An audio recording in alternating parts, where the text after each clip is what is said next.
पालन करने को कहा है। धरना रैली से पहले प्रदेश कांग्रेस कार्यालय से अनुमति लेना अनिवार्य है। बैनर पर नेताओं के फोटो प्रोटोकॉल के अनुसार लगाने होंगे।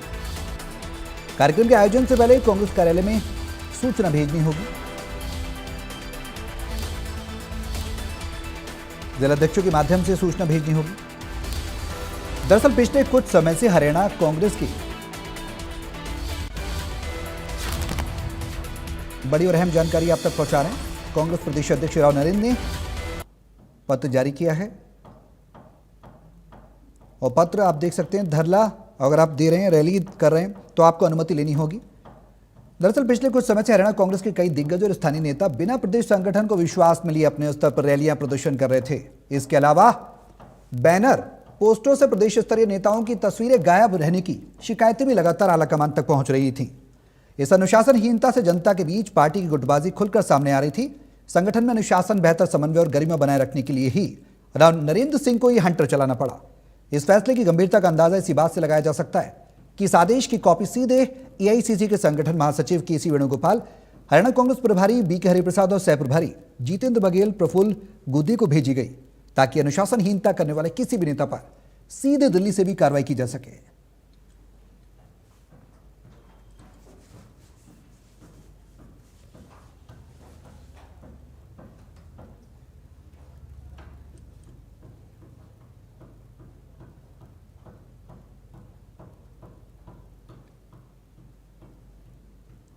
इंडियन न्यूज की संवाददाता साक्षी शर्मा कांग्रेस विधायक अशोक अरोड़ा से बातचीत कर रहे हैं।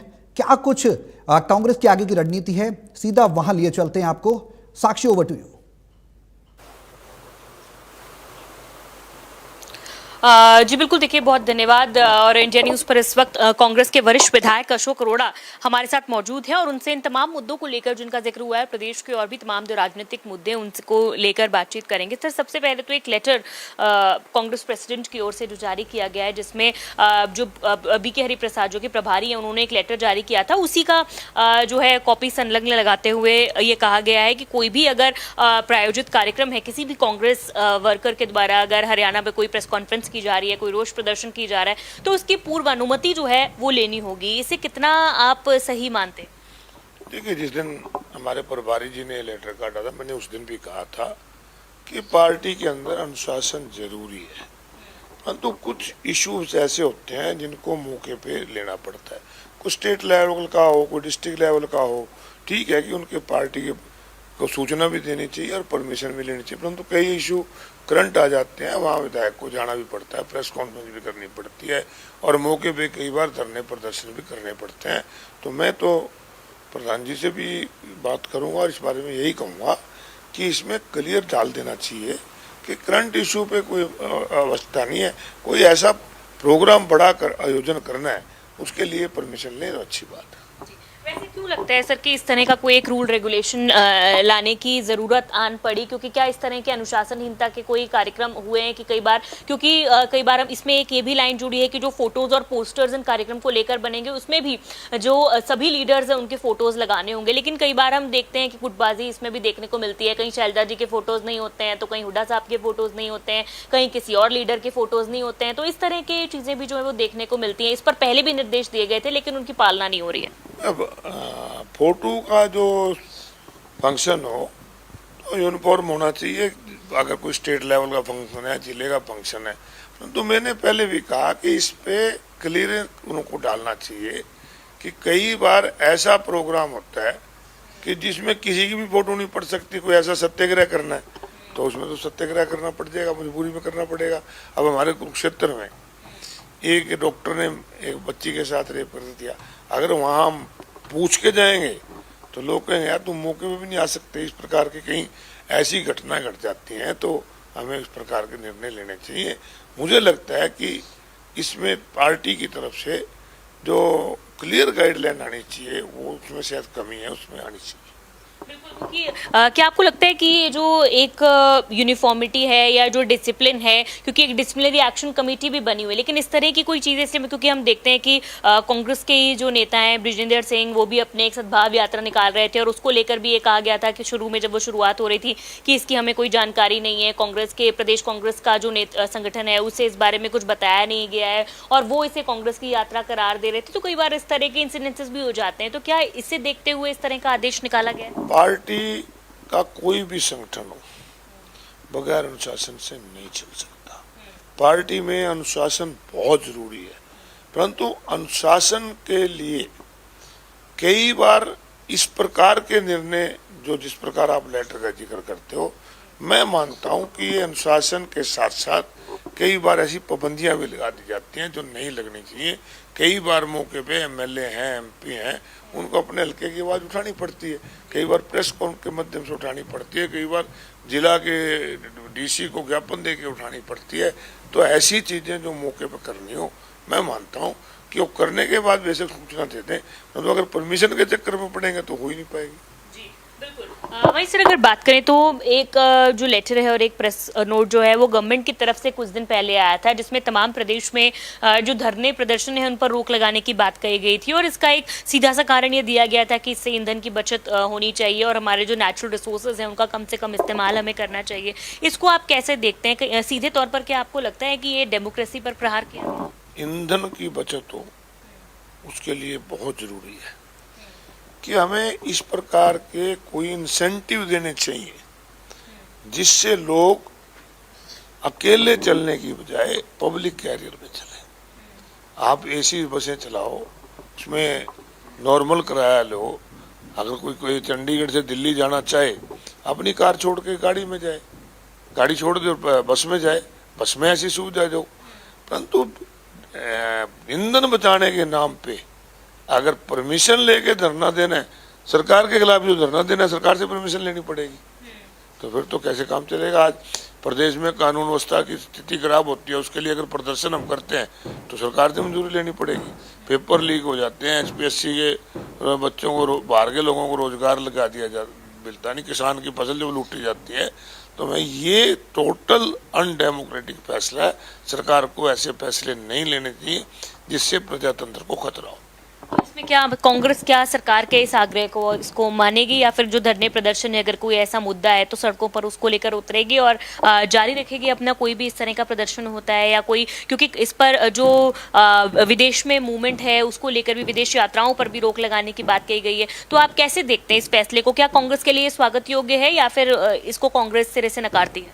मैं ये कहता हूँ ईंधन बचे, खर्चा बचे, ये चीजें करनी चाहिए, परंतु ये सरकार अपने गृहबन में झांक के देखे कि रोजाना इवेंट्स करते हैं, कोई ना कोई इवेंट्स करके सरकारी बसों तक का इस्तेमाल करते हैं। तो पहले तो उन चीजों पे कटौती लगाएं। पक्ष का जो अधिकार है उसको अगर इस प्रकार के परमिशन की जरूरत पड़ेगी, मैं मानता हूँ फिर देश में प्रजातंत्र नहीं बचेगा।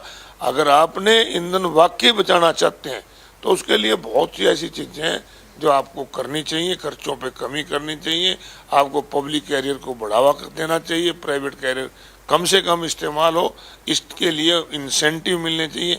बहुत से देश ऐसे हैं जहां अगर 4 लोग कार में जा रहे हैं तो उनका टोल फ्री होता है, एक जाते हैं तो 2 गुना लेते हैं, 3 गुना लेते हैं। ऐसा काम करो तो अपना भी ईंधन बच जाएगा। वही सर, हाल ही में भारतीय मोदी सरकार के केंद्र में 12 साल पूरे हुए हैं, इसको लेकर बहुत सारी उपलब्धियों को गिनवाया जा रहा है। जो ऐतिहासिक फैसले हैं, चाहे वो 370 की बात कर रहे हैं, वो राम मंदिर की बात कर रहे हैं, और इसी के साथ साथ कोविड में वो ऐसा मान रहे हैं कि बहुत बखूबी काम जो है वो प्रधानमंत्री नरेंद्र मोदी ने किया है। तो इन उपलब्धियों को गिनवाया जा रहा है, लेकिन आप कैसे देखते हैं इन 12 सालों को? क्योंकि विपक्ष लगातार मोदी सरकार के इन 12 सालों पर महंगाई को लेकर कटाक्ष कर रहा है और ये कह रहा है कि महंगाई बहुत बढ़ी है, लेकिन वो कहते हैं कि दूसरे देशों के कंपैरिजन में बहुत कम महंगाई भारत में पड़ी है। कोविड की नाकामी को भी अपनी अगर उपलब्धि मानते हैं तो मैं मानता हूं कि इससे बड़ा बेवकूफ वाला स्टेप नहीं। राम मंदिर बने, इसके लिए कौन कहता था ना बने? सबसे पहले कांग्रेस के समय में राजीव गांधी जी ने इसके लिए प्रयास किया। धारा 370 जिस समय लगी थी, समय की जरूरत थी, कुछ ऐसे समझौते मौके पे करने पड़ते हैं, आज हटा दिए तो इसमें कोई उपलब्धि नहीं इसको मान सकते, जरूरत के हिसाब से होते हैं। और जहां तक इनकी उपलब्धियों का अगर जिक्र करें तो लगातार देश के और प्रदेश के ऊपर कर्जा पड़ा है, लगातार बेरोजगारी बढ़ी है, लगातार महंगाई बढ़ी है। और जिस प्रदेश ये बात तो करते हैं 2047 का विजन लेके चलते हैं विकसित भारत की, और खुद मानते हैं कि 80 करोड़ लोग 5 किलो अनाज लेकर अपने बच्चों का पेट पाल रहे हैं। जिस प्रदेश की आधी से ज्यादा आबादी 5 किलो अनाज पर निर्भर हो, अगर यही उपलब्धि है तो भाई इनको मुबारक हो। सर, एसआईआर हरियाणा में ऑफिशियली शुरू हो गया है। कल से डोर टू डोर जाकर सभी बीएलओज जो हैं वो मैपिंग का काम उन्होंने शुरू कर दिया है। कैसे देख रहे हैं आप इस एसआईआर की प्रक्रिया को कि ये पूरी तरह से ट्रांसपेरेंट रहे? इसको लेकर जो बूथ लेवल एजेंट्स हैं उनकी भी नियुक्ति कांग्रेस के द्वारा की गई? निश्चित रूप से BLA 1 भी पूरे हरियाणा प्रदेश में पहले नियुक्त किए गए, उसके बाद BLA 2 भी नियुक्त कर दिए और अपने सीनियर नेताओं की ड्यूटी भी लगाई है। SIR हो और उसमें हमारे तो एक ही प्रयास है कि पात्र वोट बचे ना और फर्जी वोट उसमें बढ़े ना।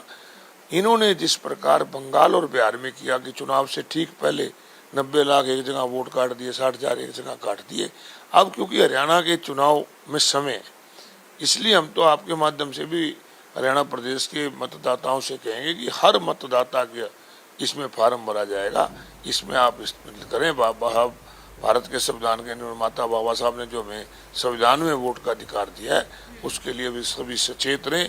मेरा इसमें एक ही मानना है कि इसमें पैनिक होने की जरूरत नहीं है, इसमें जागरूक होने की जरूरत है। तो क्या आप अपील करेंगे लोगों से? और एक सवाल मेरा इससे अलग ये भी था कि जो आप बूथ लेवल एजेंट्स की बात की, आपने कहा BLA 1 BLA 2 दोनों अपॉइंट किए गए हैं, लेकिन चुनाव आयोग की तरफ से जो इन्फॉर्मेशन मिली है उसमें यह है कि बीजेपी और इंडियन नेशनल कांग्रेस ने भी 60 से 70% BLA 2 जो है वो नियुक्त किए हैं। बाकी अगर दूसरे राजनीतिक दलों की बात करें तो आम आदमी पार्टी ने, बसपा ने, JJP ने एक भी नियुक्त नहीं किया है। इनेलो की बात करें तो इनेलो ने भी लगभग 300-400 के करीब BLA 2 नियुक्त किए हैं। तो राजनीतिक दलों की उदासीनता को BLA 2 नियुक्त करने में या अपने एजेंट्स नियुक्त करने में कैसे देखते हैं? क्या आपको लगता है कि वो यही मानते हैं कि हमारे वोट है ही नहीं? मुझे लगता है कि इसमें ना थोड़ा सा गैप है। कई बार जो इन्फॉर्मेशन है ना वो डिस्ट्रिक्ट लेवल पे BLA बहुत शुक्रिया साक्षी, जमा हो जाते हैं। कांग्रेस विधायक अशोक अरोड़ा की प्रतिक्रिया आप सुन रहे थे। उन्होंने इंडिया न्यूज को बताया कि किस तरह से कांग्रेस की तैयारियां लगातार